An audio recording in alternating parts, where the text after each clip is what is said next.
സംസ്ഥാനത്ത് അടുത്ത ദിവസങ്ങളിൽ മഴ തുടരുമെന്ന് കേന്ദ്ര കാലാവസ്ഥാ വകുപ്പ് മുന്നറിയിപ്പ് നൽകി.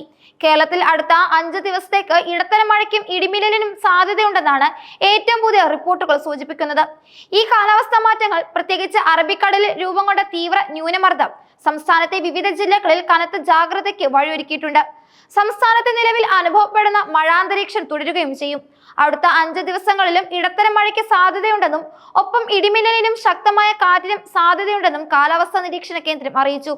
കർഷകരും പൊതുജനങ്ങളും ഇടിമിന്നൽ ജാഗ്രതാ നിർദ്ദേശങ്ങൾ കർശനമായി പാലിക്കണമെന്നും അധികൃതർ ആവശ്യപ്പെട്ടു. സമീപ മണിക്കൂറുകളിൽ ശക്തമായ കാറ്റിനും നേരിയ മഴയ്ക്കും സാധ്യതയുള്ള ജില്ലകളുടെ പേരും കാലാവസ്ഥാ വകുപ്പ് പ്രത്യേകം പുറത്തുവിട്ടു. ഈ ജില്ലകളിലെ ഒറ്റപ്പെട്ട പ്രദേശങ്ങളിൽ മണിക്കൂറിൽ 40 കിലോമീറ്റർ വരെ വേഗതയിൽ ശക്തമായ കാറ്റ് വീശാൻ സാധ്യതയുണ്ട്. ആലപ്പുഴ, എറണാകുളം, തൃശൂർ, മലപ്പുറം, കോഴിക്കോട്, വയനാട്, കണ്ണൂർ, കാസർഗോഡ് ഈ ജില്ലകളിലെ തീരദേശ മേഖലകളിൽ താമസിക്കുന്നവരും മലയോര പ്രദേശങ്ങളിലുള്ളവരും പ്രത്യേകം ശ്രദ്ധിക്കണം. ശക്തമായ കാറ്റ് മരങ്ങൾ കടപുഴകാനും വൈദ്യുതി പോസ്റ്റുകൾ തകർക്കാനും സാധ്യതയുള്ളതിനാൽ യാത്രകളിലും പുറത്തിറങ്ങുമ്പോഴും അതീവ ജാഗ്രത പാലിക്കണം. ബംഗാൾ ഉൾക്കടലിൽ രൂപം കൊണ്ട ശേഷം കരയിൽ പ്രവേശിച്ച മോന്ത ചുഴലിക്കാറ്റിന്റെ ശക്തി കുറഞ്ഞെങ്കിലും ഇതിന്റെ സ്വാധീനം ഇപ്പോഴും നിലനിൽക്കുന്നുണ്ട്. നിലവിലെ നിരീക്ഷണങ്ങൾ അനുസരിച്ച് ഇത് തീവ്ര ന്യൂനമർദ്ദമായി വീണ്ടും ശക്തി കുറയാനാണ് സാധ്യത. ഇതിനിടെ മധ്യകിഴക്കൻ അറബിക്കടലിൽ ഒരു തീവ്ര ന്യൂനമർദ്ദം സ്ഥിതി ചെയ്യുന്നുണ്ട്. ഇത് സംസ്ഥാനത്തിന്റെ പടിഞ്ഞാറൻ തീരത്തെ കാലാവസ്ഥയെ നേരിട്ട് സ്വാധീനിക്കാനും സാധ്യതയുണ്ട്. അടുത്ത 36 മണിക്കൂറിനുള്ളിൽ ഈ തീവ്ര ന്യൂനമർദ്ദം മധ്യകിഴക്കൻ അറബിക്കടലിലൂടെ വടക്ക് കിഴക്കൻ ദിശയിലേക്ക് നീങ്ങാനാണ് സാധ്യത.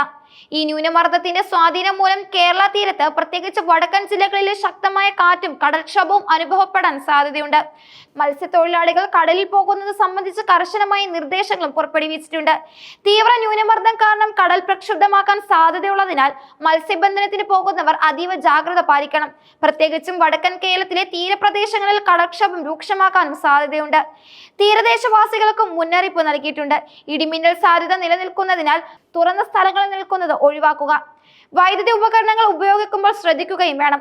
ശക്തമായ കാറ്റിനും മഴയ്ക്കും സാധ്യതയുള്ളതിനാൽ രാത്രികാല യാത്രകൾ പരമാവധി ഒഴിവാക്കുക. കാറ്റ് വീശാൻ സാധ്യതയുള്ളതിനാൽ പഴയ മരങ്ങളുടെയും വൈദ്യുതി പോസ്റ്റുകളുടെയും സമീപത്തു നിന്ന് വിട്ടുനിൽക്കുക. അടിയന്തര സാഹചര്യങ്ങളിൽ സഹായത്തിനായി സംസ്ഥാന ദുരന്ത നിവാരണ അതോറിറ്റിയുമായി ബന്ധപ്പെടുക. നിലവിലെ സംസ്ഥാനത്ത് റെഡ് അല്ലെങ്കിൽ ഓറഞ്ച് അലർട്ടുകൾ പ്രഖ്യാപിച്ചിട്ടുണ്ടെങ്കിലും ഈ കാലാവസ്ഥാ മുന്നറിയിപ്പുകൾ സംസ്ഥാന ദുരന്ത നിവാരണ അതോറിറ്റി അതീവ ഗൗരവത്തോടെയാണ് നിരീക്ഷിക്കുന്നത്.